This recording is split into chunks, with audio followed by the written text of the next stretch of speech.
So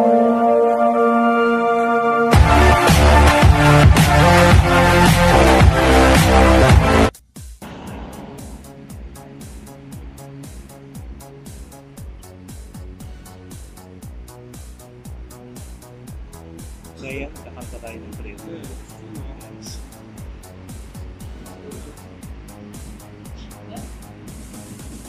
Ano from start pa days mo?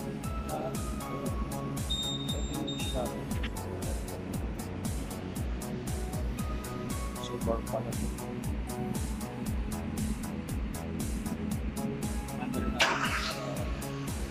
Napacuum na natin. So binapacuum mo na yun. Napacuum mo na yun. Kukunin yung dating naman ng phone. Tapos check natin siya kung may leaking. So pag na-leaking na yun,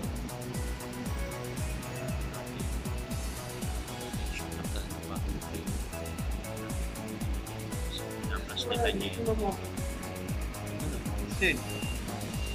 Wala ako. Hindi natin kung prospect tayo na pwede natin kasi complete ang customer dito. Nakapakta siya, wala yun. Okay, meron kayo. Wala yung lamig. Lalamig na ilang araw, wala yung lamig. So yun. Hindi natin doon sa mga nakakanta na natin yun. Gusto nyo yun natin. Gusto na yun. So minsan nag-leaking yan. Spray yun yan. Matakas yung prion mo, so nawawala yung prion, nawawala talaga tayo ng carbon. So, tapos makikita naman natin doon sa pattern natin sa mga board mo kung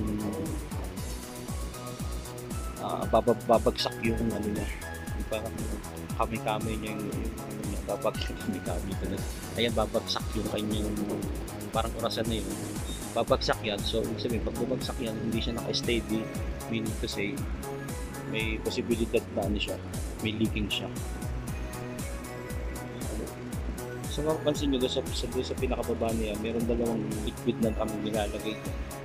May kulay yung isa dyan, ang kulay orange yata. Papasok namin yun, tapos doon natin makikita kung may mga kakates dyan.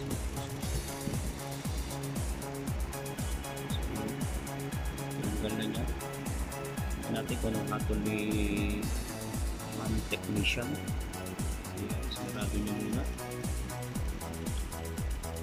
tapos pwede rin ang pag-trouble natin yan guys, no, kung maayos yung pagkakarga natin. So kapayin natin yung host na yan. So kailangan yung host natin na yun sa prion natin yun, gaya nito, kailangan malamig to. Ganito lumalamig na siya. Mas better kapag nagpapawis yan, mas maganda, ibig sabihin, mas maganda ang karga ng prion natin. Kapag halimbawa, tumatakbo siya tapos alam mo yung parang pawis natin talaga, parang ganun, pawis natin yung lumalabas talaga sa yung sa pinaka-pipe na mabawis siya. So mas maganda, sabihin yun, maganda yung karga ng prion natin. So yan, mariritingin uli natin yan. So ganun lang po yung ano namin. So napakaganda itong Moratech na binigay ng kumpanya namin na pang ano namin. Kasi doon sa kabilang pinaganahan namin, yung ginagamit namin, yung ano,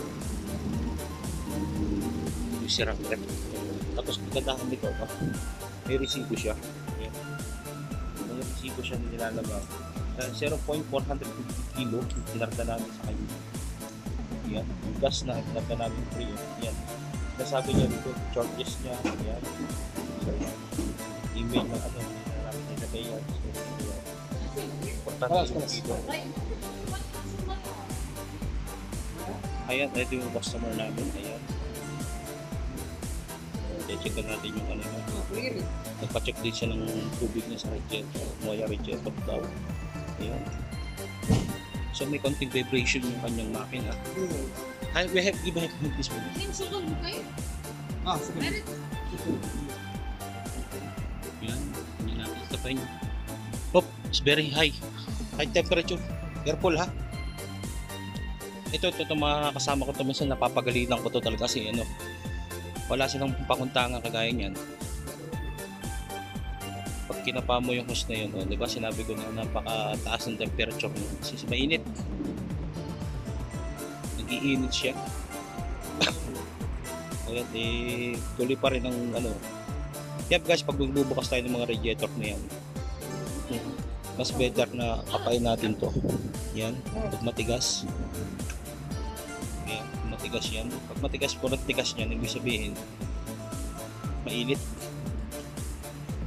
Careful tayo sa magbubukas tayo ng mga cup ng radiator. Yan guys. Ayan, ito yung trabaho namin dito sa Karachi. Ayan.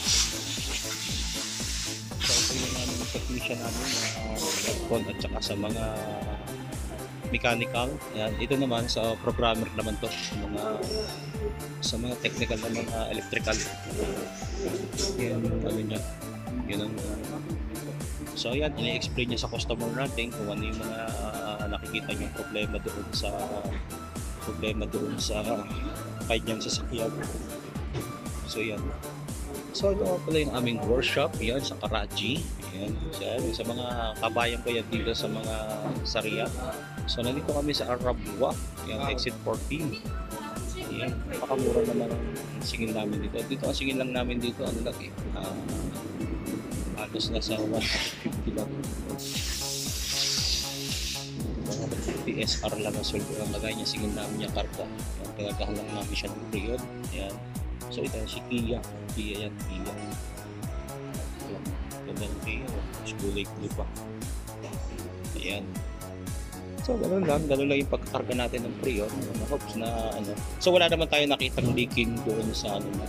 Wala tayong nakuha ng leaking doon sa pagkarga natin ng pre-on. Siguro ang suspect namin dito baka hindi maayos yung pagkakakabit pagkakakarga ng pre-on dun sa una ng pagkakarga ng pre-on. Ayan, kinukuhanan na natin yan. Ganyan lang, kukuhanan ng details yan. Tapos, siyempre, may encode namin yan doon sa computer. Encode namin sa computer. Yan. Salamat guys sa inyong salamat sa inyong panonood ng vlog. Ayan, nakakuha na tayo ng vlog. So, ayan. Enjoy at happy trip po sa inyo at ingat po kayo sa daan. Thank you, ma'am.